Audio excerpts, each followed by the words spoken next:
Assalamualaikum warahmatullahi wabarakatuh. Waalaikumsalam warahmatullahi wabarakatuh. Apa kabar Ustaz-Ustazah pagi hari ini? Alhamdulillah, rencanakan, komunikasikan, laksanakan. Allahu Akbar. Alhamdulillahirabbil alamin. Wassalatu wassalamu ala asyrofil anbiya'i wal mursalin sayyidina Maulana Muhammadin wa ala alihi wasahbihi. Alhamdulillah, segala puji bagi Allah. Hari ini kita bisa berjumpa kembali dalam kegiatan diseminasi budaya positif. Nah, perkenalkan, insya Allah satu saja sudah kenal, nama Ulun Fatma. Di sini Ulun akan mensosialisasikan budaya positif yang sudah kami pelajari ketika belajar bersama calon-calon guru penggerak yang lain. Nah, salawat dan salam tak lupa juga kita haturkan kepada baginda Rasulullah SAW. Mudah-mudahan kita nanti mendapat syafaat beliau dan bisa berkumpul bersama beliau.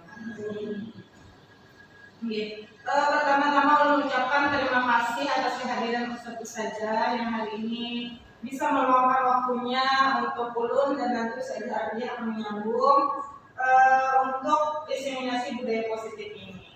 Nah, yang akan ulun sampaikan itu ada beberapa Ustazah. Yang pertama, disiplin positif dan nilai-nilai kebajikan universal. Kemudian teori motivasi, hukuman, penghargaan dan restitusi. Kemudian keyakinan kelas, kebutuhan dasar manusia dan dunia berkualitas. Yang kelima, 5 posisi kontrol sebagai guru. Dan yang keenam, segitiga restitusi.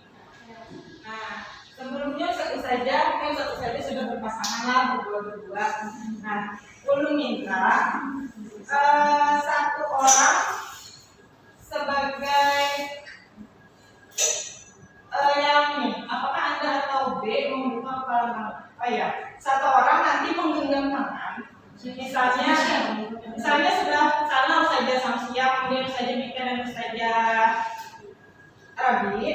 Yang sebelah kirinya nanti terserah mau gimana pun caranya, gimana temannya di sebelahnya ini agar membuka kepala tangannya. Hendak merayu boleh, hendak mengancam. Masih uang boleh. Nah, bagaimana pun caranya supaya teman di sebelahnya bisa membuka kepala tangannya. Di sini juga ya Ustaz ya. Ustaz bisa dipraktikkan juga Ustaz Jahri dan Ustaz Jahri boleh berkolaborasi. Satu orang yang menggenggam tangan, 2 orang yang merayunya. Nah, silakan Ustaz saja.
kira-kira yang mau katanya ada yang mau membuka, ada yang tidak mau membuka.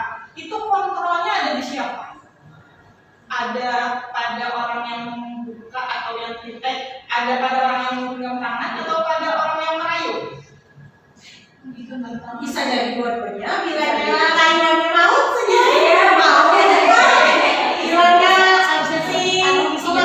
Kontrolnya ya. Sebenarnya kontrol itu ada pada orang yang menggenggam tangan. Dia mau membuka atau tidak mau membuka tergantung kepada orang yang menggenggam. Tadi itu kan saja sanksinya bersikeras tetap tidak mau membuka. Alasannya karena kurang aspek. Ustaz baru tadi kan bilang membuka karena tersentuh oleh rayuan yang sedang. Pada intinya semuanya kontrol itu ada pada orang yang menggenggam tangan. Sama juga Ustaz saja seperti murid kita, semua kontrol itu ada pada murid kita. Jadi misalnya kita mengajak murid untuk mengaji nih, muridnya tidak mau ngaji, kita rayu-rayu sampai dia mau. Sebenarnya kontrolnya itu ada pada murid itu sendiri. Dia mau mengaji dengan rayuan, walaupun dengan rayuan misalnya, walaupun dengan paksaan, walaupun dengan ancaman, tapi itu kontrolnya ada pada murid itu sendiri. Nah, seperti itu satu saja.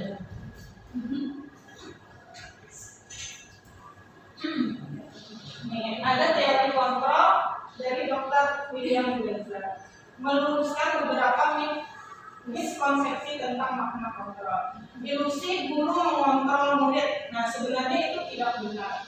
Jadi guru itu tidak bisa mengontrol muridnya sendiri yang nanti memang mungkin dengan bujuk rayu guru, dengan ancaman sedikit dari guru mungkin. Nah, kemudian ilusi bahwa semua penguatan positif, efektif dan bermanfaat.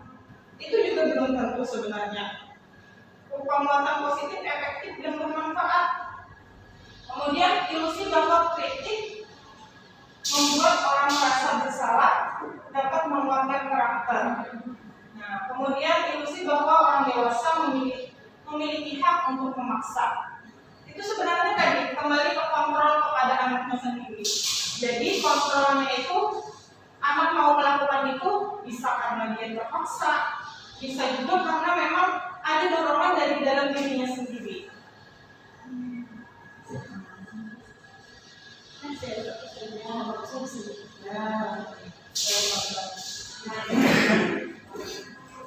Terus respon dan teori kontrol. Realitas atau kebutuhan kita itu sebenarnya sama. Realitas, kalau teori kontrol, realitas atau kebutuhan itu berbeda. Jadi setiap anak itu punya kebutuhan yang berbeda-beda.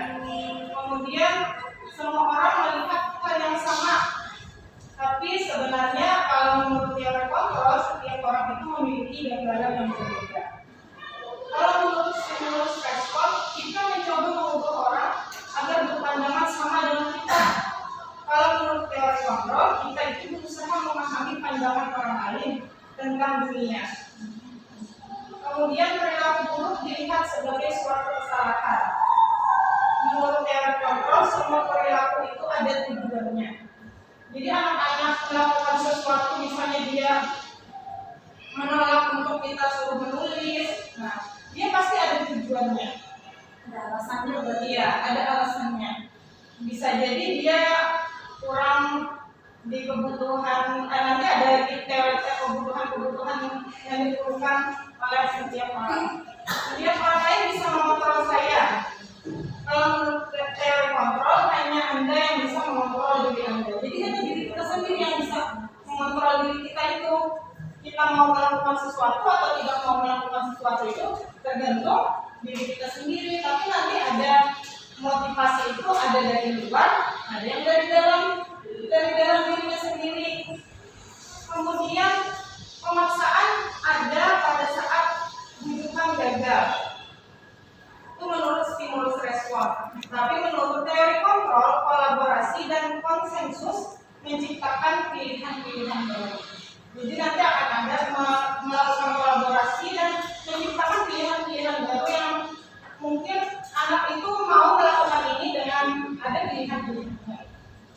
Kemudian mode berpikir menang kalah kalau dia berrespon. Tapi kalau dia berkontrol itu semuanya sama-sama menang. Yang anak yang merasa terkontrol itu menang, dan kita sebagai gurunya juga merasa menang.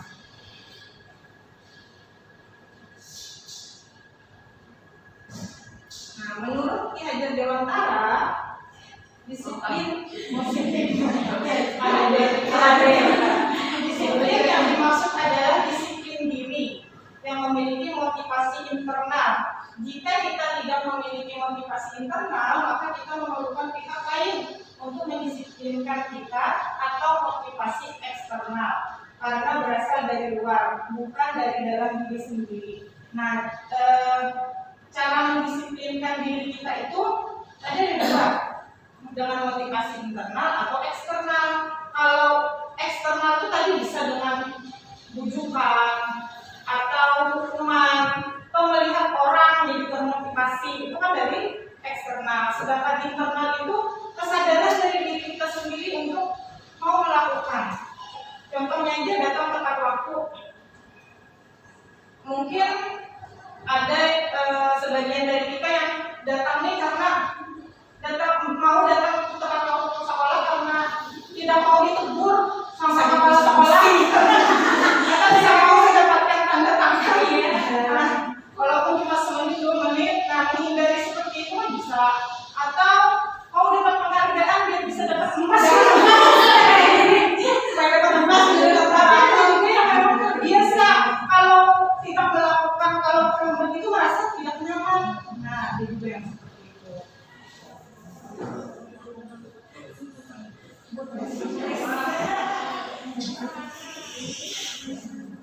Baik, satu saja kita sambung ya.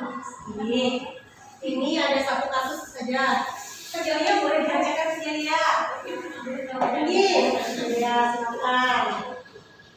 Iva kurang menguasai pembelajaran matematika sehingga pada saat pembelajaran tersebut berlangsung dia lebih banyak berdiam diri atau menggambar di buku pelajarannya. Pada saat guru matematikanya Pak Seno menanyakan pertanyaan, Iva menjadi gugup dan tidak sengaja menjatuhkan tasnya dari kursi, sehingga tiba-tiba menjadi gagap pada saat berupaya menjawab. Seluruh kelas pun tertawa melihat perilaku Iva yang bicara tergagap dan terkejut tersebut. Pak Seno pada saat itu membiarkan teman-teman Iva menertawakan Iva yang tergagap dan malu luar biasa, dan malahan minta Iva untuk maju ke depan dan berdiri di depan kelas sambil menunjuk hidungnya karena tidak bisa menjawab pertanyaan Pak Seno. Kelas makin gaduh dan anak-anak pun tertawa melihat Iva di depan kelas memegang ujung hidungnya. Pertanyaannya, apakah Anda setuju dengan tindakan Pak Seno terhadap Iva? Mengapa? Ya, suggestion. Ya, kita setuju saja. Nah, maksudnya Sam? Ya, karena itu membuat mental anak menjadi down dan membuat anak malu. Sebenarnya seharusnya Bapak Seno tadi Bapak Seno tidak seperti itu. Dia seharusnya menanyakan apa yang tidak dipahami, apakah perlu penjelasan ulang dan sebagainya. Oke, baik, terima kasih suggestion. Terus nih, menurut Anda tindakan Pak Seno terhadap Iva itu sebuah hukuman atau konsekuensi ya? Hukuman ya? Ya. Kenapa jadi hukuman? Kenapa? Sehingga kenapa yang sudah dikatakan hukuman sebelumnya? Silakan. Dari mana? Yang tahu bahwa itu sebuah hukuman? Nah, dari mana? Atau pada kalimat, atau pada tindakannya, atau pada apa yang dilakukannya? Kira-kira dari mana itu sebuah hukuman?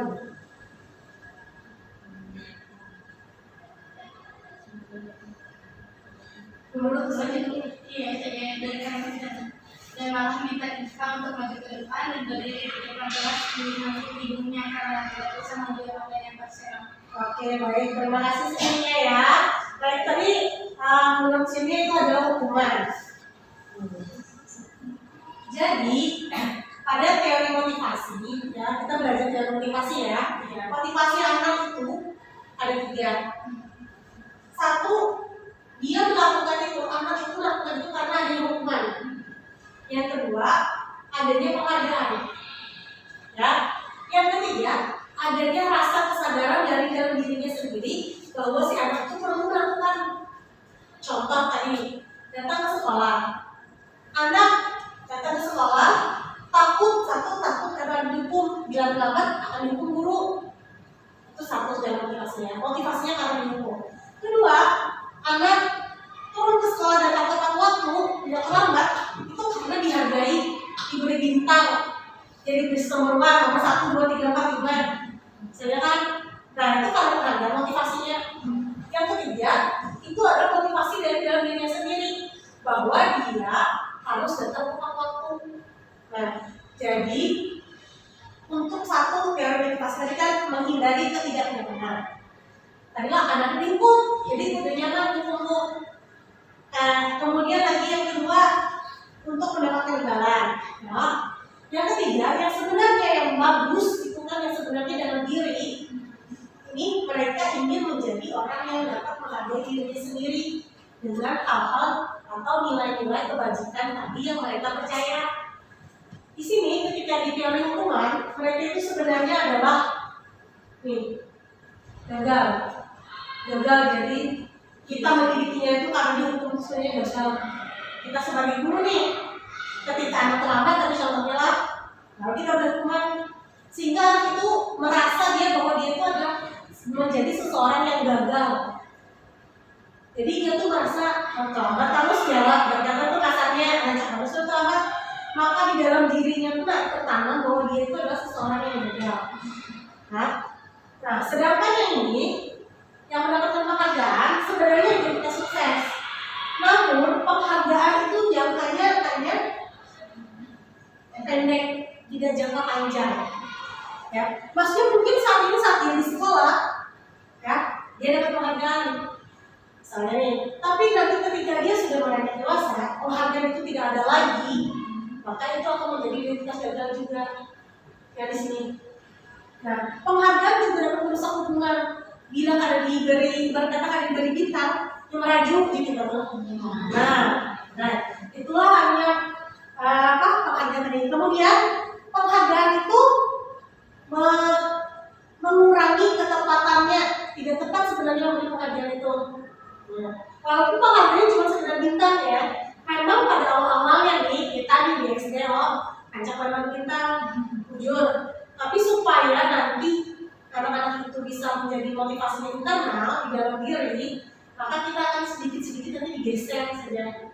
Jangan bintang terus dibanding gitu kan. Nah, kemudian penghargaan menurunkan kualitas. Jadi kualitasnya itu ketika dia tidak diberi penghargaan, dia kadang melakukannya. Ya, bisa datang tepat waktu karena adanya bintang. Tapi bila nanya ada apa-apa aja, ada peraturan maksudnya ada apa-apa ataupun ada keyakinan kelas, dia kadang datang tepat waktu. Seperti itu. Kemudian penghargaan itu mematikan kreativitas. Mematikan kreativitas itu sama kayak tadi, bila ada penghargaan, dia hanya melakukan. Bila yang ada, dia ada produktif. Begitu. Nah, terakhir penghargaan menghukum keterbiasaan. Jadi penghargaan itu sebenarnya itu menghukum dirinya itu karena akan menjadi kebiasaan harus mendapatkan penghargaan. Nah, sebenarnya itu juga bisa dikatakan identitas gagal ketika dia jangka panjang. Nah, ini konsekuensinya. Nah, ini yang kalau satunya itu, kalau yang ini konsekuensinya kan ini bisa dibacakan oleh Ustazah Robi deh, boleh bacakan yang konsekuensinya. Sudah terencana atau sudah disepakati? Biasanya kan gitu kan kita dengan anak-anak nilainya juara 1, 2, 3 atau dapat 1, 2, 3, 4, 5 dapat bintang. Sudah disepakati kan dengan anak-anak biasanya. Terus umumnya bentuk-bentuk konsekuensi dibuat oleh pihak guru, sekolah, dan murid. Sudah diketahui sebelumnya. murid tetap dibuat tidak nyaman untuk jangka waktu pendek. Nah, Konsekuensi biasanya diberikan berdasarkan suatu data yang umumnya dapat diukur. Sikap guru di sini senantiasa memonitor murid teori stimulus respon. oke. Nah, itu tadi konsekuensinya bahwa dari penghargaan itu inilah yang konsekuensi yang terjadi nantinya. Jadi dia jangka pendek dia bagus, tapi tidak bagus untuk jangka panjang. Nah, sedangkan di identitas sukses untuk yang motivasi internal di restitusi, coba bisa bacakan suggestion deh. Proses menciptakan kondisi bagi murid untuk memperbaiki kesalahan mereka sehingga mereka bisa kembali pada kelompok mereka dengan karakter yang lebih kuat. Oke, satu dua ya, coba satu kan. Bisa memahami lah, bisa kembali ke kelompok mereka dengan karakter yang lebih kuat. Maksudnya begini, tadi kan ada misalnya datangnya tepat waktu, ada yang terlambat. Jangan sampai yang terlambat itu diolok-olok seperti kita tadi. Kita kan memberi hukuman, ya misalnya tadi saya dihukum di lupa. Ketika datang terlambat dihukum.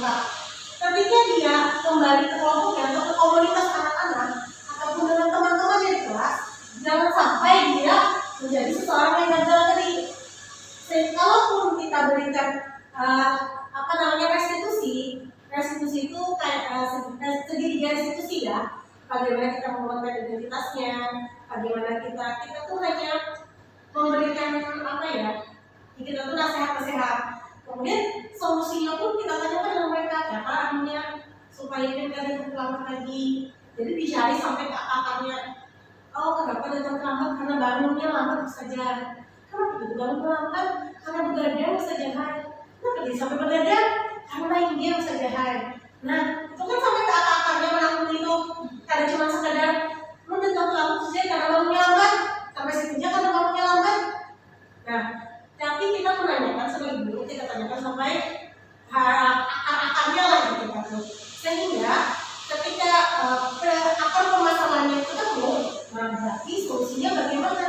Berarti kita tidak apa saja tidak boleh menjadi orang-orang supaya tidak begadang, supaya bangunnya tidak lambat.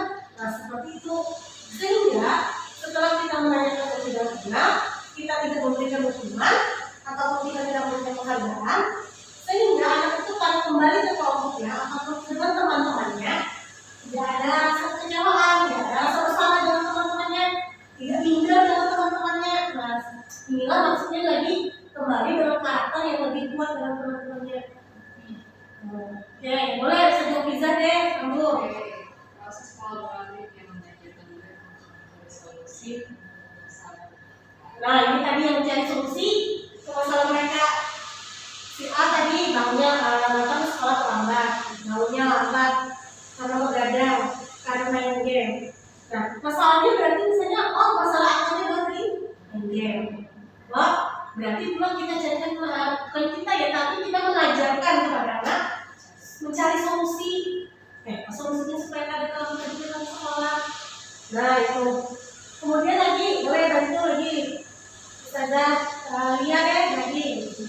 Membantu murid berpikir tentang orang seperti apa yang mereka jadi. Jadi kan ini anak-anak itu diminta berpikir seperti apa sih kamu tuh maunya ke depan seperti apa gitu. Boleh Saudara.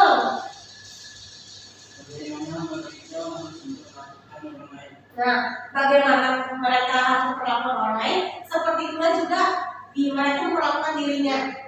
Ya, oke. Nah ini konsekuensinya ketika anak itu mempunyai motivasi internal. Nah ini restitusinya, semua bisa dibacakan Ustaz Kejali. Lihat Ustaz. Oke.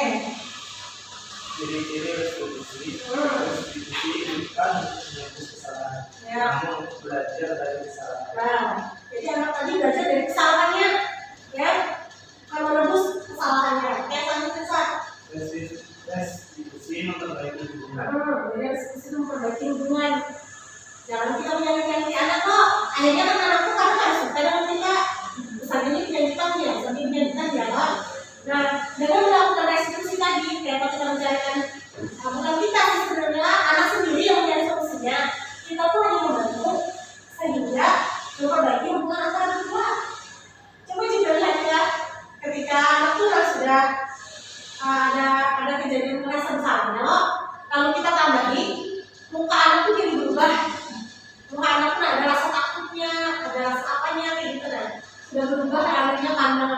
dalam kita. Sehingga dalam restitusi itu memperbaiki hubungan. Oke, silakan buat sama lagi satu kali. Restitusi adalah tawaran paksaan. Ya, betul sekali ya. Terus, Restitusi menuntun untuk melihat ke dalam diri. jadi kita melihat ke dalam diri anak ya. Oke, terus lagi boleh silakan. Restitusi mencari kebutuhan dasar yang mendasari tindakan. Iya. Terus, nanti boleh. Restitusi diri adalah cara yang lain. Betul. Restitusi fokus pada karakter bukan tindakan. Iya. Restitusi menguatkan. Iya. Restitusi fokus pada solusi.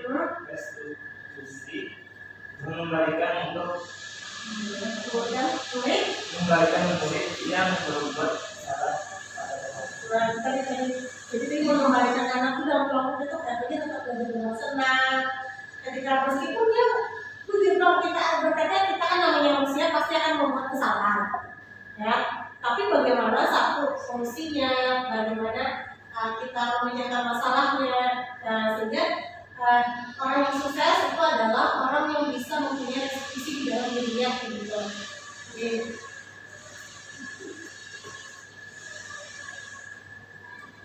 Ngomong saja Pak.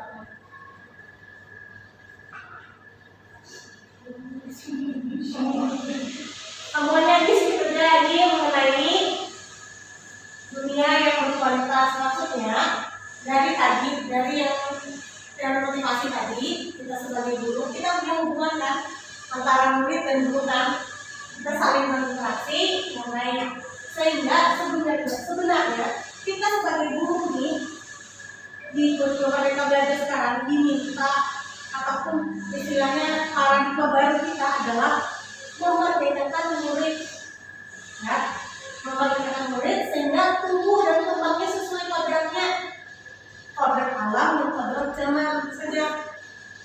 Zaman dulu kita kan ada HP, ada internet saja.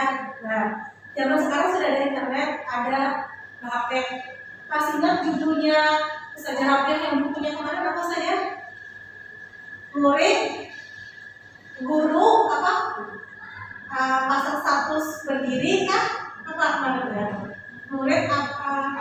Update berlari gitu kayak kemarin telah. Nah, itu kalau kita menilai saja Pak, itu zaman anak-anak kita sekarang kayak gitu kan.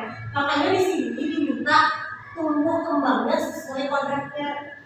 Kodratnya itu ada dua saja, kodrat alam dan kodrat zaman.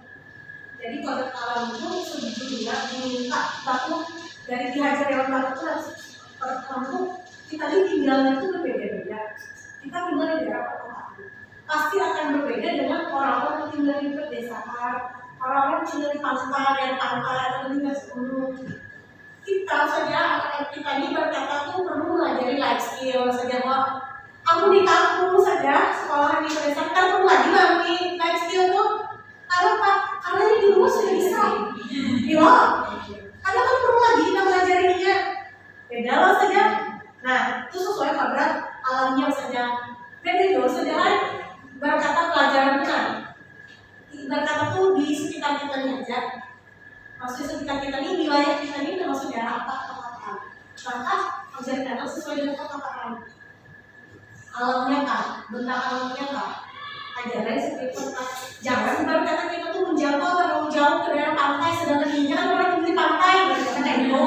Nah, itu yang dihadapi anak di satu daerah dihadapi diajar yang tuh sesuai kodratnya, kodrat alam itu tadi. Kedua, kodrat zaman. Jangan kita dulu ini mengajarkan murid-murid kita saat ini dengan zaman kita dulu jadi murid, gitu kan? Murid itu saja kita belajar itu fokus cuma mencatat, gitu loh, textbook kayak gitu. Ibu menjelaskan, jangan ibu menjelaskan, jangan. Itu lah kan itu, mau baikkan sebuting saja, jadi itu kan. Nah, beda dengan sekarang. Pada zaman anak kita tuh sudah berubah, di mana ibarat kata tuh status tuh langsung ketika langsung klik langsung sebar semuaan. Dimana kalau kita anak tahu ilmu, ibarat kata ilmu tuh anak tahu bahari dulu harus membaca buku dulu, misalnya tahu apa kayak gitu, buku dan baca itu jadi muncul sudah informasinya semua di internet. Kalau bisa kita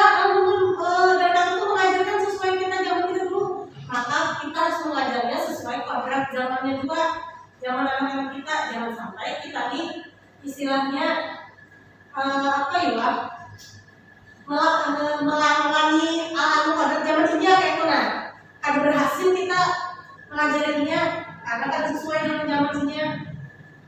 Anak-anak sekarang ini berkata punya menulis tuh rasanya bisa dikatakan lebih sulit. Kenapa? Karena sudah gampang dapat informasinya. Kalau zaman kita menulis itu diharuskan betul. Nah, itu untuk yang ini memerdekakan murid. Jadi kita memerdekakan murid untuk kembali sesuai kodratnya, pertama di kodratnya, sehingga terpenuhi kebutuhannya. Nah, kebutuhannya di sekarang itu terpenuhi.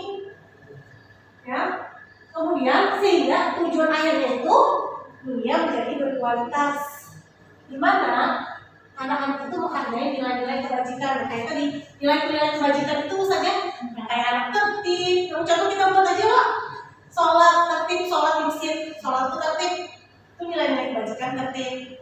Habis itu kelasku bersih dan rapi itu kan nilai-nilai kebajikan. Nah itulah yang kita nanti. Nah alhamdulillahnya sekolah kita kan sudah juga mulai menerapkan yang sholatku tertib. Alhamdulillah ya, belum merasakan berkala. Dari segi waktu kan belum merasakan. Tepat setelah 1 kita masih jam 1 sudah selesai. Tadi itu jam 10 hanya tutup. Karena kipu-kipu ke atas saya pulang loh. Makanan ada yang bukan kata tuh ngawur waktunya kita aja tuh bila jam habis sholat tidur tuh. Nah itu kan nggak dirasakan. Karena tetap waktu di bawah saja. Anak-anak di masjid jadi tenang. Itu kan dirasakan ketika kita menjalankan nilai-nilai kebajikan ini. Ini.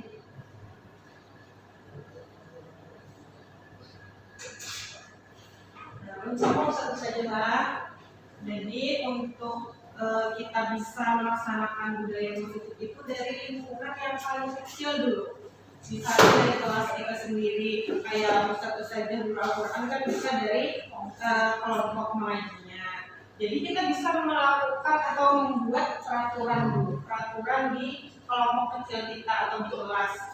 Nah dari peraturan di kelas itu nanti akan terbentuk keyakinan kelas, di mana semua anak-anak itu meyakini yang sudah dibuat, dan keyakinan ini kelas ini tidak hanya dibuat oleh gurunya sendiri, tapi bersama anak-anak. Kalau kita di sini kan memang dari awal belum masuk di sini diajarkannya memang seperti itu, kayak anak ini mau apa dulu di awal tahun ajaran biasanya. Anak ini mau kelasnya seperti apa. Habis itu disepakati supaya kelas kita jadi seperti ini, kita maunya seperti apa untuk terlaksana kelas yang kita inginkan itu. Nah itu nanti akan terbentuk keyakinan kelas. Jadi anak-anak di kelas meyakini, misalnya kesepakatannya di kelasnya datangnya tepat waktu tidak hanya pagi. Jadi habis istirahat nanti kembali ke kelasnya tepat waktu. Habis itu masuk pelajaran, habis sholat zuhur atau habis makan siang tepat waktu. Nah itu disepakati dengan anak-anak, dan anak-anak juga meyakini dengan disiplin waktunya itu. Jadi semuanya bisa melaksanakan. Nah sehingga kalau sudah terbentuk peraturan kelas, terbentuk lagi keyakinan kelas, nah terbentuklah lingkungan yang positif di kelas itu. Nah dari lingkungan yang positif terjadilah budaya-budaya itu kan, jadi semuanya bisa melaksanakan. Seperti itu saja. Untuk membentuk keyakinan kelas, keyakinan kelas bersifat lebih abstrak daripada peraturan. Jadi misalnya pengen kelasnya bersih dan rapi, nanti bisa dibuat rincian lagi kelas bersih dan rapi itu seperti apa, tidak ada sampah di kelas misalnya. Nah dari anak-anak nanti bisa menyepakati atau kita minta pendapat setiap anaknya mau seperti apa kelasnya. Keyakinan kelas berupa pernyataan yang universal, jadi semuanya bisa dipahami. Dan pernyataan keyakinan kelas senantiasa dibuat dalam bentuk yang positif. Jadi tidak ada kata yang jangan datang terlambat. Nah kata jangan itu kan jadi sesuatu yang positif loh. Positif sesuatu yang negatif. Nah atau tidak boleh membuang sampah sembarangan. Kata tidak bolehnya itu kita ganti mungkin menjadi membuang sampah pada tempat. pendapatnya. Nah, jadi sesuatu yang positif. Kemudian keyakinan kelas hendaknya tidak terlalu banyak sehingga mudah diingat dan dipahami oleh semua kelas, semua warga kelas. Misalnya nih, dari kelas ini ada 27 anak. Dari 27 anak, itu mereka satu aja misalnya bikin kesepakatan yang ingin dia mau. Dari usaha samsia misalnya maunya kelasnya bersih, kelasnya rapi, kelasnya nyaman, kelasnya dingin, itu sudah banyak saja. Nah, nanti bisa kita jadikan sesuatu yang abstrak tadi, misalnya kelasnya bersih dan rapi, itu sudah mencakup dari beberapa anak yang menginginkan. Kemudian keyakinan kelas sebaiknya sesuatu yang dapat diterapkan di lingkungan tersebut. Jadi kita membuat keyakinan kelas itu yang pastinya dapat kita laksanakan di kelas. Contohnya misalnya menyiram tanaman. Di kelas itu berarti ada tanaman. Jangan sampai di kelas itu tidak ada tanaman. Nanti saja tidak ada tanamannya, kayak saja udah kita lewati. Atau misalnya mengasih makan ikan, memelihara ikan yang tidak ada di kelas. Nah, jadi harus disesuaikan. Semua warga kelas hendaknya ikut berkontribusi dalam pembuatan keyakinan kelas lewat kegiatan curah pendapat. Nah, kalau di kelas ulun kemarin, ulun ajak siswa untuk memberikan satu pendapatnya. Kan siswa itu tidak semuanya mau berbicara satu saja. Jadi ulun berikan sedikit setiap anak. Itu nanti kesepakatan di kelas aja juga. Atau misalnya mau anak yang berbicara langsung boleh. Tergantung wali kelasnya mengatur dengan anak-anaknya. Kemudian bersedia meninjau kembali keyakinan kelas dari waktu ke waktu. Jadi keyakinan kelas itu tidak hanya jadi pajangan di kelas. Misalnya tadi kan yang tidak terlalu banyak, cukuplah mungkin 5 atau 6 item saja yang kita sepakati dengan anak-anak. Daripada banyak-banyak, kalau tapi itu tidak terjamah semuanya. Nah, jadi misalnya nanti ada suatu saat anak melakukan kesalahan gitu. Nah, jadi kita kembalikan lagi ke keyakinan kelas. Nah, yang mana yang belum dilakukannya.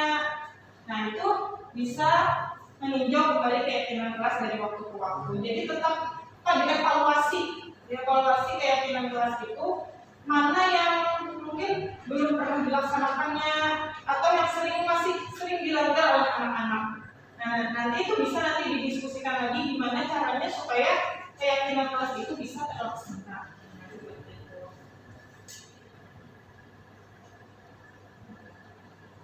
Nah, ini contoh keyakinan kelas. Untuk kelas 1 mungkin sesuatu yang sederhana dulu saja.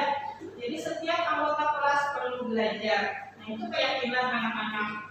Kan masih ada anak kelas 1 ini mungkin bawaan dari PAUD-nya masih yang lari-lari gitu. Habis itu perlu senang. Anak-anaknya senang dulu, tidak ada yang menangis ketika belajar. Habis itu lagi perlu melakukan tugas. Jadi dia juga dari keyakinan ini anak-anaknya juga nanti bisa melakukan perlu belajar, senang, melaksanakan tugas-tugasnya, saling menghargai, dan perlu merasa aman. Ini contoh satu saja. Jadi disesuaikan aja dengan kelasnya masing-masing.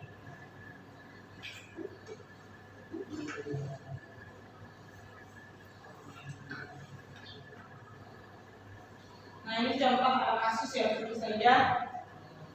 Ibu Ambar, guru wali kelas 2A di SD Pelita Hati, sedang bingung menghadapi kelas salah satu murid di kelasnya, Doni. Beberapa anak di kelas 2A telah datang padanya dan mengeluhkan Doni yang seringkali meminta bekal makan siang mereka dengan paksa.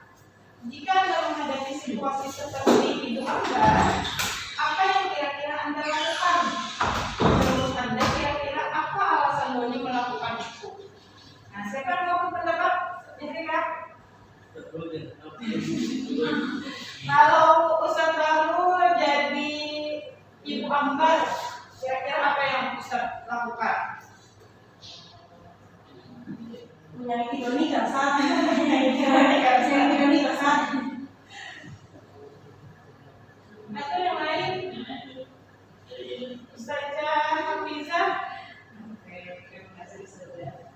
dari kasusnya Doni ini kemungkinan Doni saat itu kelas 8 ya, dari sekolah kemungkinan. Terus bisa jadi lagi Doni walaupun sudah sarapan, tapi dia masih makan apa sama sekolah. Atau alternatif lain bisa jadi makanan yang dibawa oleh teman-temannya itu lebih menarik dan menggoda. Dan dia tidak pernah mencicipi makan bekal makanan yang dibawa teman-teman. Iya, itu banyak kemungkinan ya yang terjadi ya dari kasus seperti ini. Nah, bisa lihat. Jadi satu saja sebagai manusia itu ada 5 kebutuhan dasarnya. Nah, dari kasus Doni tadi, kira-kira kebutuhan dasar apa yang belum terpenuhi? Kebutuhan bertahan hidup. Ya, bisa jadi ya langsung saja kita kembali ke kasus. Nah, dulu kali kelas 2A di SD Pelita Hati sedang bingung menghadapi pula salah satu Doni. Mereka beberapa anak kelas datang padanya dan mengeluhkan Doni sering meminta bekal satu saja, meminta bekal makan siang mereka dengan paksa. Nah, bisa jadi si Doni ini tidak membawa bekal, tidak membawa bekal, sedangkan siang hari itu kan apalagi sudah selesai belajar perut keroncongan, lapar. Nah, itu salah satu kebutuhan dasar manusia, yaitu kebutuhan bertahan hidup. Nah, kemudian ada kebutuhan cinta dan kasih sayang, kebutuhan kebebasan, kebutuhan kesenangan, dan kebutuhan kekuasaan. Kira-kira ustaz-ustaznya di sini perlu kebutuhan dasar yang mana? Perlu kebutuhan dasar yang mana? Semuanya sih ya, semuanya. Oh, semuanya. Yang paling diperlukan sekarang apa? Saya dulu ya, bosannya. Kebutuhan apa? Sama.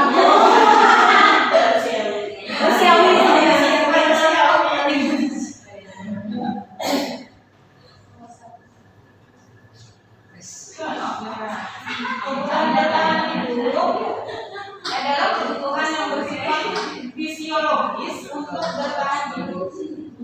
Misalnya berkaitan dengan kesehatan, rumah, dan makanan. Kebutuhan biologis sebagai bagian dari proses reproduksi termasuk kebutuhan untuk bertahan hidup. Komponen psikologis pada kebutuhan ini meliputi kebutuhan perasaan aman, itu juga termasuk kebutuhan bertahan hidup. Nah, ini udah jalan ya. Terjadi bisa dibacakan Ustaz. Dua, kebutuhan cinta dan kasih sayang. Kebutuhan berikutnya adalah kebutuhan psikologis, kebutuhan untuk disayangi dan diterima, meliputi kebutuhan akan hubungan dan koneksi sosial, kebutuhan untuk memberi dan menerima kasih sayang, dan kebutuhan untuk merasa menjadi bagian dari suatu kelompok. Kebutuhan ini juga meliputi keinginan untuk tetap terhubung dengan orang lain seperti teman, keluarga, pasangan hidup, teman kerja, binatang peliharaan, dan kelompok di mana kita tergabung. Iya. Nah, kadang-kadang ada loh anak murid kita yang mungkin di rumahnya kurang kasih sayang, kurang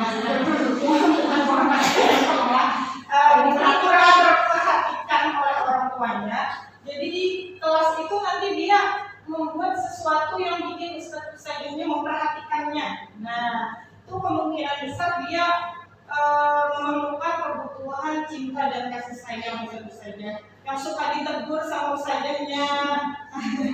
Nah, itu bisa jadi anak-anak itu perlu cinta dan kasih sayang. Atau dia senang, memang senang gitu nah, dipuji ustaznya, ini cantik sekali hari ini. Nah, itu juga bisa jadi ustaznya. Nah, minta tolong Ustaz Bahrul.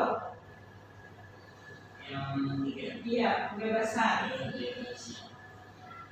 kebutuhan ini berhubungan dengan kekuatan,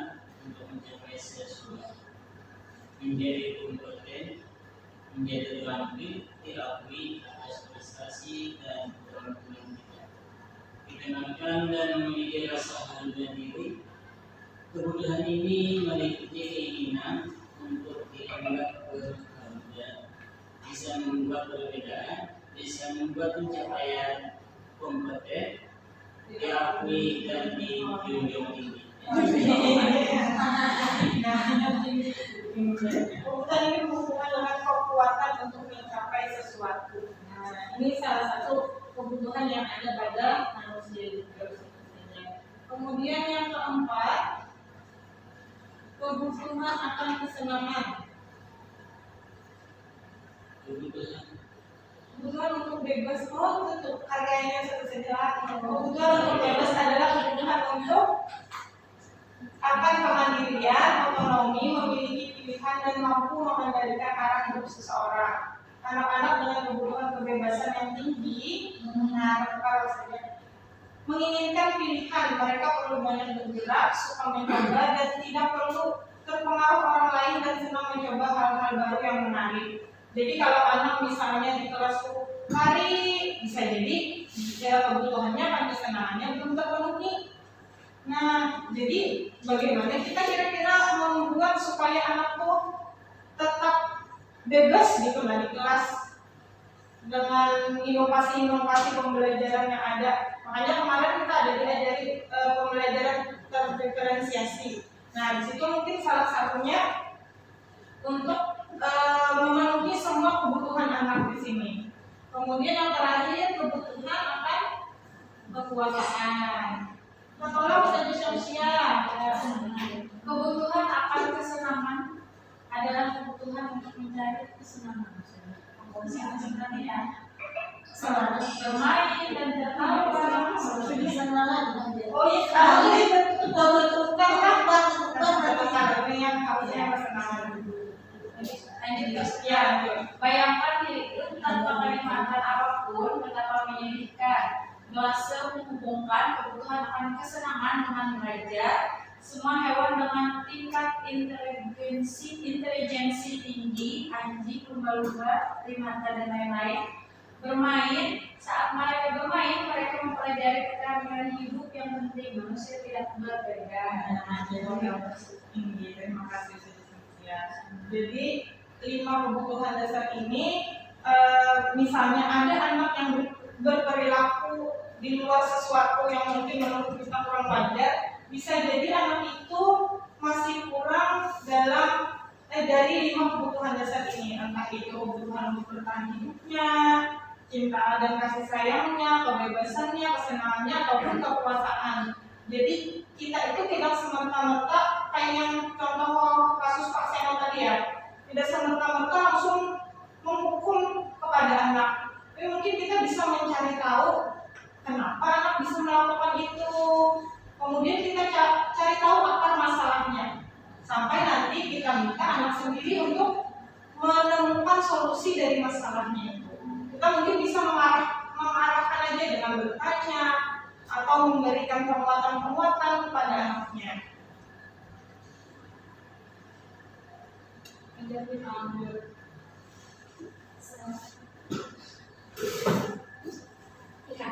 Ini videonya mau saya. Saya mau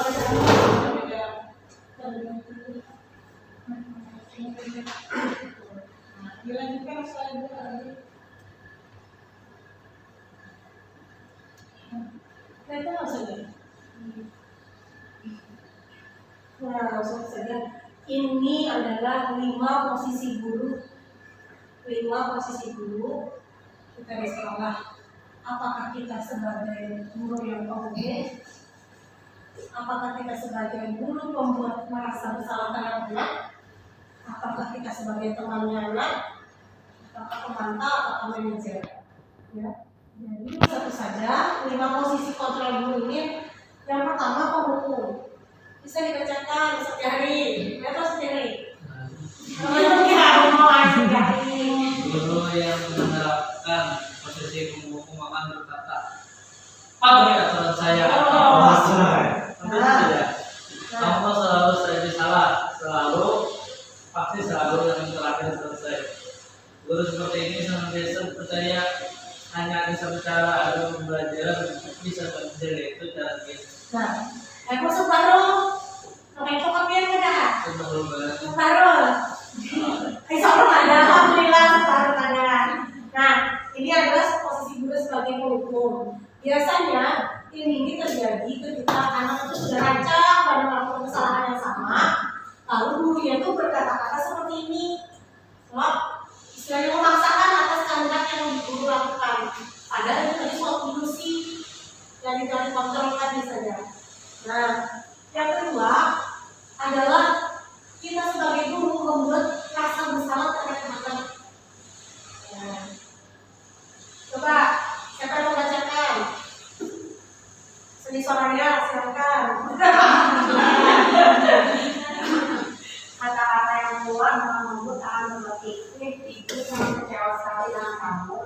Berapa kali bapak harus memberitahu kamu ya? Gimana ya Pak? Kalau orang tua kamu satu kamu berkode itu di posisi ini mereka akan memiliki penilaian diri yang buruk tentang diri mereka. Murid merasa tidak berharga dan telah mengecewakan orang-orang yang disayangnya. Nah, jadi kayak ibunya tuh kayak melaporkan lagi kayak ke orang tuanya kayak gitu. Nah, ini adalah bagaimana murid itu dibuatnya jadi rasa bersalah, jadi minder dengan kenyamanan dirinya, rasa bersalah dengan dirinya, sehingga anak itu kadang kalau sudah kembali ke kelompoknya dia ada rasa minder dengan teman-temannya karena kejadian yang berulang, kesalahan yang berulang terjadi lagi, sehingga ada guru yang melakukan mengata-ngatakan atau keluar kata-kata yang membuat anak itu rasanya bersalah. Kalau salah kita harusnya. Nah, ini adalah guru yang merasa bersalah dengan kata-kata seperti ini. Apakah kita pernah melakukan seperti ini? Satu saja? Bisa jadi langsung saja. Nah, sekarang ke depannya kita perbaiki diri kita sebagai guru. Nah, berikutnya ada lagi sebagai teman. Ustadz Tijani, boleh deh Ustadz Tijani sebagai teman. Bagaimana ketika Ustadz Tijani mengajar Al-Quran kelompoknya Ustadz Tijani? Bisa dibacakan dulu sebagai teman. Menggunakan hubungan baik dan humor untuk mempengaruhi seseorang. Mereka akan berkata, ayo berdoa ini berapa ayo ingat tidak berdoa berapa selama ini. Ya sudah kali ini tidak apa-apa. Nanti bantu bereskan. Hal yang negatif dari posisi berteman adalah bila suatu saat guru tersebut tidak mengganggu, maka murid akan kecewa dan tidak mau lagi bersama. Hal lain yang mungkin timbul adalah murid akan tergantung pada guru tersebut. Nah, ini posisi kontrol kita sebagai seorang guru, sebagai teman, ya.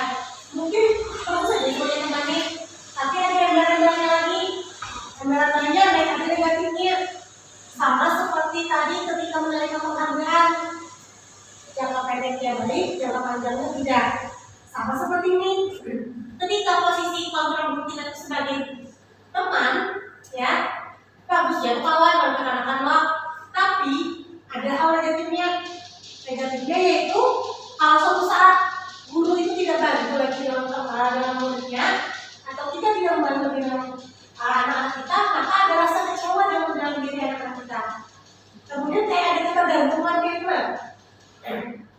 Ada rasa tergantung dengan guru itu. Aku orang mau saja ini aja gini. Aku orang mau saja ini aja gini. Nah, itu ketika kita memposisikan diri sebagai teman. Jadi itu lagi Ustaz Raudi, Ustaz Raudi. Silakan Ustaz Raudi. Mantap. Pertanyaan yang diajukan seorang pemantau, peraturannya apa? Apa yang telah kamu lakukan? Sanksi atau konsekuensinya apa? Seorang pemantau sangat mengandalkan penghitungan. Catatan, data yang dapat digunakan sebagai bukti atas perilaku seseorang. Posisi pemantau sendiri berawal dari teori stimulus respon yang menunjukkan tanggung jawab guru dalam mengontrol murid. Nah, kalau yang posisi pemantau ini sudah mengarahkan bagaimana dalam kesepakatan kelas kita, bagaimana dalam keyakinan kelas kita yang sudah dibentuk. Jadi si guru ini mengarahkan ke arah situ. Nah, jadi guru ini mengarahkan ke arah situ. Dia tidak lagi menghukum, dia tidak lagi berkata-kata yang merasa bersalah ataupun sebagai teman, tapi dia lebih mengarahkan kepada keyakinan kelas tadi, keyakinan kelas yang telah dibentuk sama-sama di dalam kelas. Bagaimana kepercayaan kelas itu harus dijalankan ketika guru itu di posisi kontrol sebagai pemantau. Ya, yang terakhir saya boleh bacakan bagaimana posisi kontrol itu sebagai manajer. Seorang manajer akan berkata apa yang kita yakini kembali ke keyakinan kelas. Apakah kamu meyakininya? Jika kamu meyakininya, apakah kamu bersedia memperbaikinya? Jika kamu memperbaiki, kamu sedia. Ya, Ini aku sedia. kali Ini ini menunjukkan apa tentang dirimu, apa rencana kamu untuk memperbaiki hal ini. Juga seorang manajer berhak untuk mengatur ya perilaku. perilaku seseorang. Kita membimbing murid untuk dapat mengatur dirinya. Seorang manajer bukannya memisahkan murid dari kelompoknya, tapi mengembalikan murid tersebut ke kelompoknya dengan lebih baik dan kuat. Nah, jadi posisi manajer ini kan tadi selain di pemantau ini kan hanya sampai keyakinan jawab saja. Nah, kalau di posisi manajer ini bagaimana ada tindak lanjutnya lagi? Tentu saja nih, bagaimana kamu bersedia memperbaikinya? Bagaimana kamu menunjukkan tentang dirimu? Bagaimana rencana ke depannya untuk memperbaiki? Istilahnya ini hanya sebutin aja, ini sudah lebih mendalam kepada muridnya gitu guys. Ya, supaya sampai sadar jujur saja. Kira-kira yang saya bijak dari 5 posisi ini, kira-kira dia anaknya mana ya? Untuk semuanya itu anaknya di manajer. Anaknya di manajer, tapi sekarang di mana ya kira-kira? Sekarang mungkin tahap ke manajer masih di rumah. Oh, masih pemantau. Ya, maksudnya Hafizah sekarang di posisi pemantau, Anda ke posisi manajer. Kalau yang lain kayak posisinya siapa di mana kira-kira yuk? Sepertinya di posisi teman. Oh, seperti di posisi teman katanya. Sepertinya suggestion di posisi teman. Kayak aku suggestion anak pemantau kan menurut kesalahan. Kalau bisa sih ke manajer. Oh, bisa ke manajer lah. Oke. Bertahap ke pemantau boleh, ke manajer boleh ya. Jadi harapan ke depannya ya, posisi kita guru itu adalah sebagai manajer di sini. Ya, kita posisi diri sebagai manajer ya. Nah, ini manajer yang mana Pak? Nah, manajer Excel lain. So, setahun berapa? Setahun. Kira-kira di mana setahun ya? Kalau belum ada di sana anak-anaknya. Kan kalau setahun kayak di perpustakaan setahun gitu nah. Peraturannya kan ada juga di perpustakaan setahun. Ya tentu di Oh, alhamdulillah, mudah-mudahan kita jadi manajer setahun lah. Amin. Oke, baik. Kita sambung lagi. Nah, sudah apa kak? Seserah, belum ya. Oh, lanjutnya, oke baik. Nah, saja ini tadi yang restitusi namanya segitiga restitusi. Ini bagaimana ketika kita, ya, anak kita melakukan kesalahan, kita melakukan segitiga restitusi. Pertama, segitiga restitusi itu dari menstabilkan identitas, kedua validasi tindakan yang salah, yang ketiga menanyakan keyakinannya.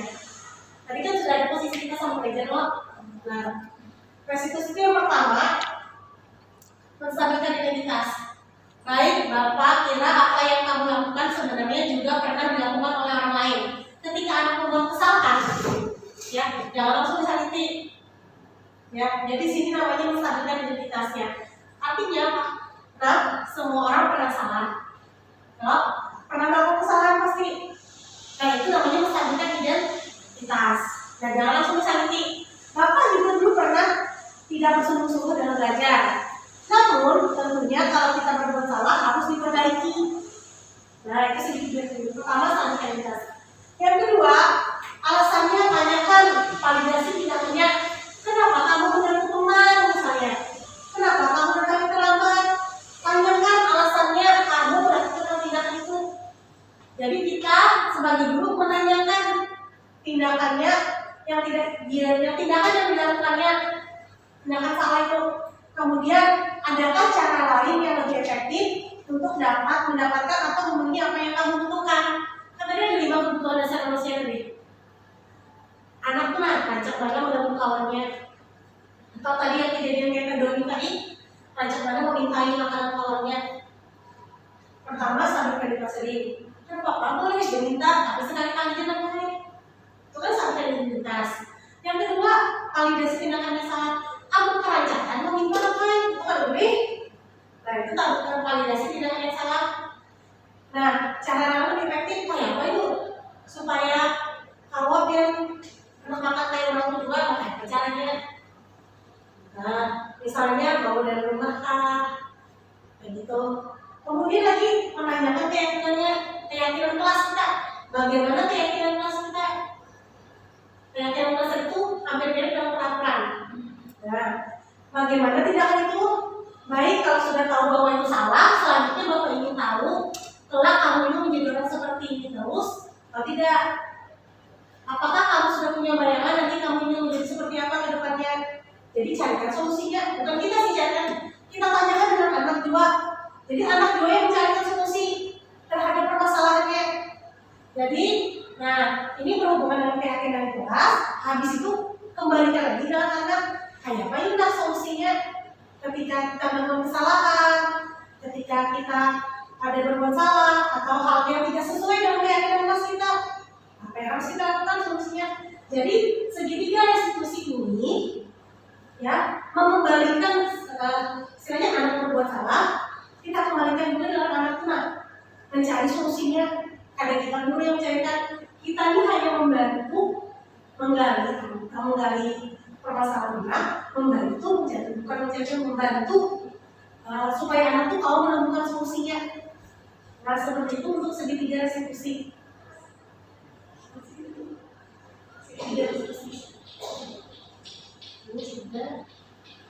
Nah ini contohnya nih.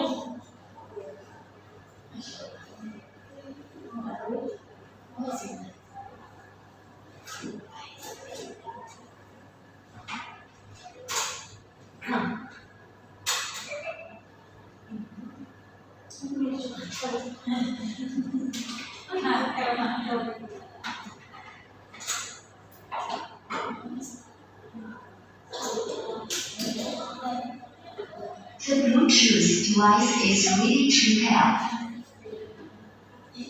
The Bluetooth device live. Boleh diceritakan guys?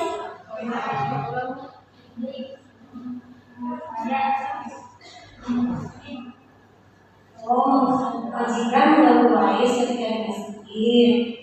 Terus? Ya.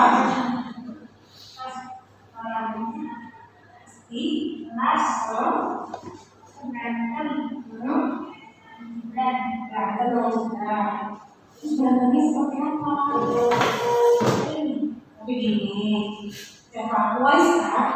Yang begini tadi majikan. Terus apa yang Wais lakukan? Memukul. Wais memukul jidat sehingga jidadnya jidadnya jadi menangis. Nah, kira-kira nih apa yang salah dari Wais ini?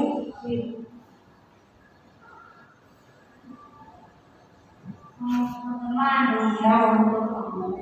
Saya tahu Wais tadi kesal ya, boleh aja kesal ya, tapi tidak boleh sampai memukul ke. Nah, sekarang bagaimana dengan keyakinan kelas kita terhadap sesama teman? Minta maaf pada teman. Tidak boleh jadi miskin ya. Ya. Jadi keyakinan kelas kita tadi harus saling menghormati sesama teman. Ya. Nah, jadi solusinya adalah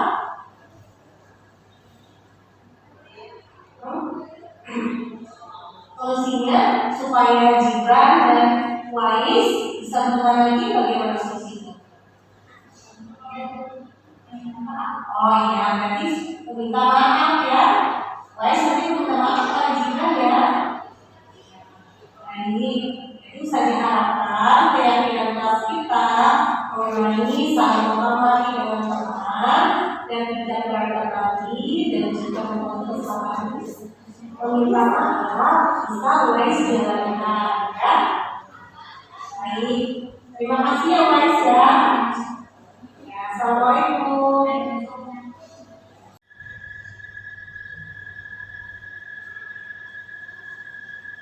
Nah, Ustazah, setelah tadi kita melihat contoh aksi nyata dari Ustazah Elia, ini adalah contoh aksi nyata dari Ulun. Nih, yang pertama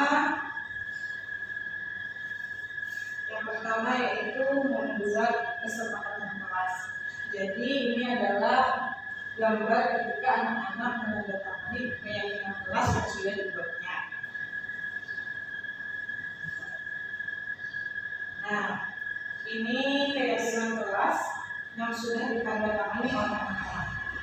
Jadi semuanya sudah sepakat dengan keyakinan kelas yang sudah dibuat.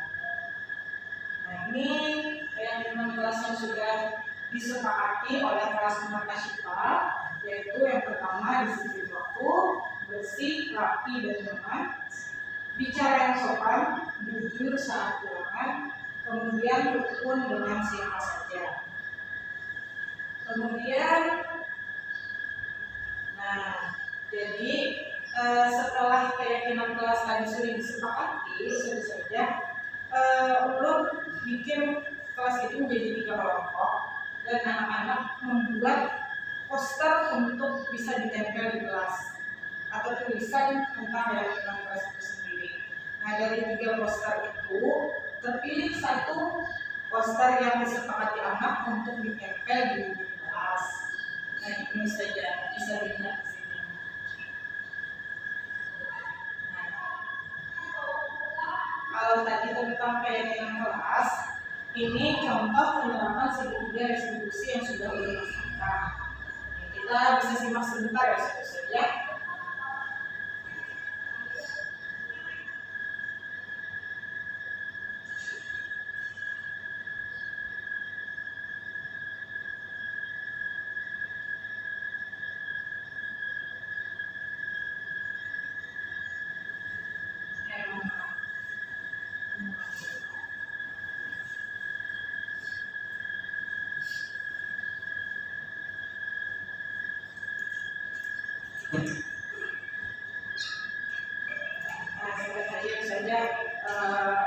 Kita menceritakan saja. Jadi di sini ceritanya si Uwais ini tidak muncul ketika melaksanakan undangan.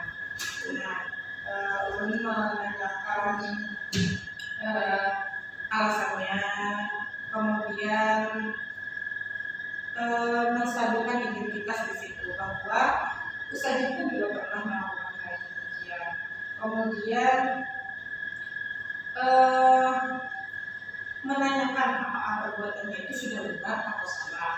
Kemudian yang terakhir menanyakan keyakinan yang sudah disepakati. Nah, setelah itu baru Uwais sendiri yang memberikan solusi dari masalahnya itu. Nah, itu contoh dari Ustazah saja. Mungkin Ustazah saja ada yang mau ditanyakan. Oke.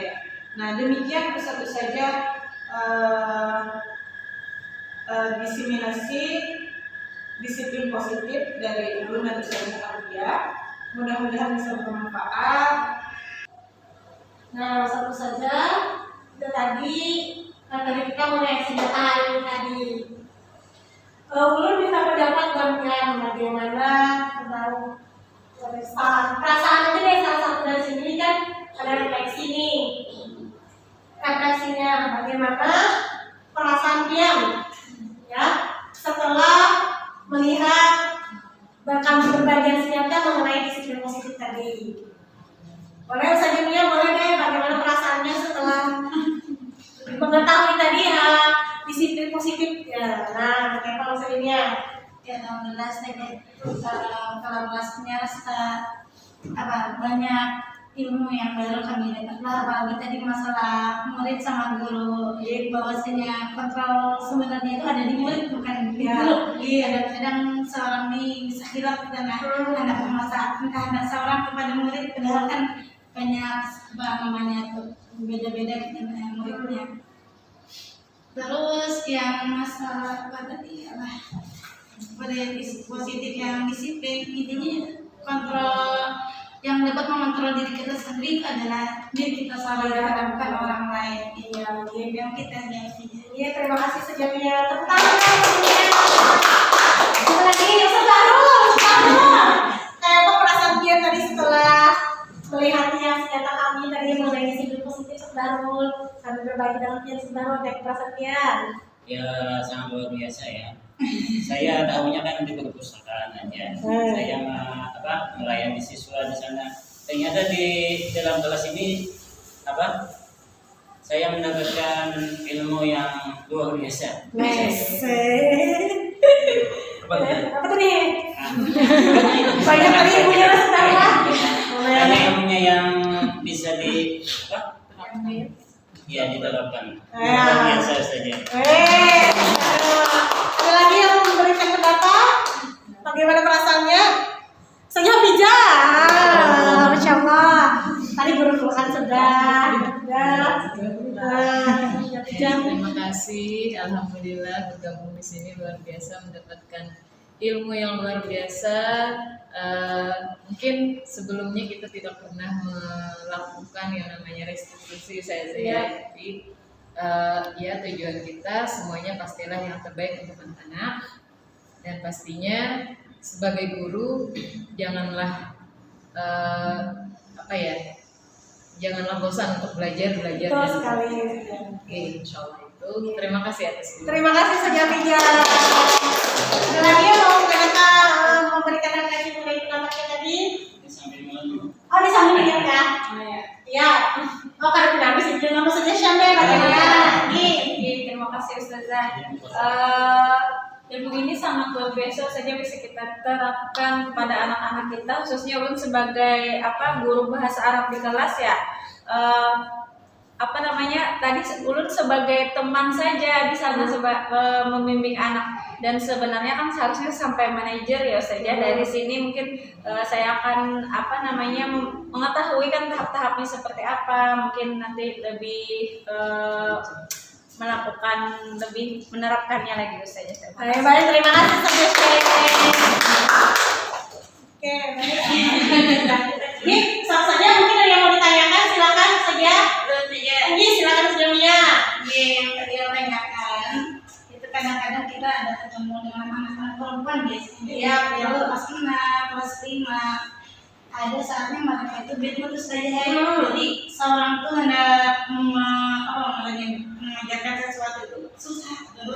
Misalnya kita ngajar nih, ada apa tiduran, bukan sih maksudnya tuh kadang memperhatikan kita. Malas-malasan gitu lah. Emosinya tuh kayak apa ya Kak? Tapi emosi lah. Itu kayak cara kita menyikapi sebagai guru kita. Terima kasih sebelumnya pertanyaannya. Yang pertama, sebelumnya kita tadi punya 5 kebutuhan dasar manusia. Karena dari anak tadi tidak bisa kita langsung masuk ke pembelajaran ya. Mungkin kita tanyakan dulu sebelumnya dengan anak tersebut dan punya apa. Nah, posisi komfort kita itu di situ adalah sebagai teman dulu. Nah, sebagai teman ya, dulu posisi kita itu sebagai teman. Nah, kemudian ketika posisi kita sudah sebagai teman, kita tanyakan dia kenapa. Nah, dari 5 kebutuhan dasar manusia tadi, mana yang diperlukan sama anak tersebut dari cerita yang diceritakannya itu. Nah, ketika itu kita bisa memposisikan diri tadi sebagai teman. Setelahnya itu kita sebagai seorang guru bisa memenuhi kebutuhan yang salah satu yang dia bilang tadi. Misalnya dia misalnya kebutuhannya kurangnya dikasih sayang, cinta dan kasih sayang ya tadi kurangnya. Kita bisa di situ berperilaku ataupun melakukan hal yang bisa menimbulkan rasa sayang, rasa cintanya dia terhadap kita. Nah, itu dulu yang pertama kita lakukan. Itu belum masuk ke pembelajaran biasanya ya. Jadi setelah dia sudah mulai dia mendapatkan rasa kasih sayang tersebut, baru kita bisa masuk ke pembelajaran. Ya, nanti ketika sudah pembelajaran sudah bertambah, istilahnya berlangsung sudah lumayan lama, berapa kali pertemuan, naikkanlah tingkatan kontrol kita nih. Tidak hanya teman, tapi naikkanlah menjadi posisi pemantau. Nah, ketika sudah kebutuhannya sudah terpenuhi, posisi kita sudah teman, maka bisa kita naikkan posisi kita menjadi pemantau. Nah, itu di situ sebenarnya, sehingga pembelajaran anak itu kebutuhan dasarnya bisa terpenuhi, posisi contoh kita bisa dinaikkan jadi guru, anak bisa mulai mengeluarkan lah istilahnya motivasinya itu dari dalam diri, bukan lagi sebagai pian sebagai guru kayak gitu kan teman tadi. Jadi ketika sudah dinaikkan jadi pemantau, mulailah anak itu kebutuhannya itu sudah di secara eksternal, secara internal lah maksudnya seperti itu sedemikian.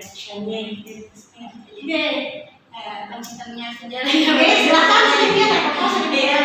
Dalam juga tadi dapat pelajaran yang pertama.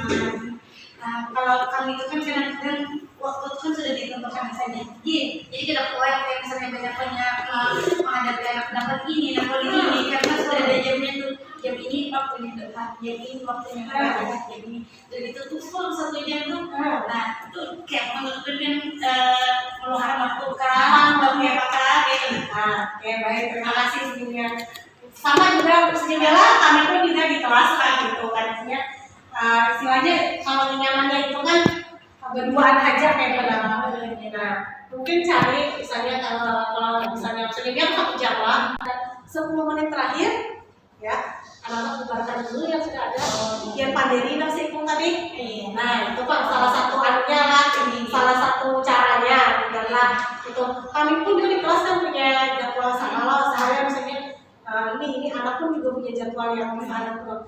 Jadi biasanya yang itu dipanggil saat istirahat, alami sebelumnya. Nah, atau saat jam antara serang-serang habis alamat surat menuju masjid 5 menit, paling banyak 10 menit lah, paling maksimal itu dipanggil yang mensiasati lah, salah satu siasat kami gitu kan. Saya anggap 5 menit atau 10 menit biasanya kehadiran lah misalnya tetap muka lah dengan anak itu. Nah, kayak gitu kalau misalnya ini terakhir. Ada lagi kau satu saja? Ulun menambahkan sedikit lah. Silakan misalnya. Mungkin dari yang Ustazah yang tadi, Ustazahnya bisa melakukan pendekatan ya. Selain itu, alternatif lainnya, Ustazah juga bisa mengkomunikasikan dengan wali kelasnya. Nah, bisa jadi kan kalau misalnya waktu dipian itu terbatas loh, mungkin di wali kelas lebih banyak gitu nah dengan waktu dengan anak nih bisa komunikasikan dengan wali kelasnya bagaimana gitu. Nah, bisa jadi dari wali kelas bisa mengkomunikasikan ke anak lebih banyak, atau wali kelas juga bisa ke orang tuanya mengkonfirmasi kenapa anaknya bisa bad mood ketika mengaji. Nah, bisa jadi dari ustazah memberikan motivasi, bisa juga dari wali kelas kan kalau wali kelas tahu, wali kelas bisa juga memberikan motivasi untuk si anak. Dan bagusnya lagi kalau sampai ke orang tua tahu kan, jadi kita tuh kayak berkolaborasi supaya gimana tujuan belajar kita tuh bisa tercapai misalnya. Mungkin itu tambahannya dari saya. Ya, sudah. Terima kasih Ustazah. Silakan dinikmati produknya. Baik, Ustazah, terima kasih kehadirannya. Kami dari CGP Angkatan 7 melakukan diseminasi aksi nyata mengenai disiplin positif ya. Oke, ulun mohon maaf kita dalam ridho ada salah-salah kata. Ulun akhiri dengan wabillahi taufiq wal hidayah. Wassalamualaikum warahmatullahi wabarakatuh. Waalaikumsalam warahmatullahi wabarakatuh.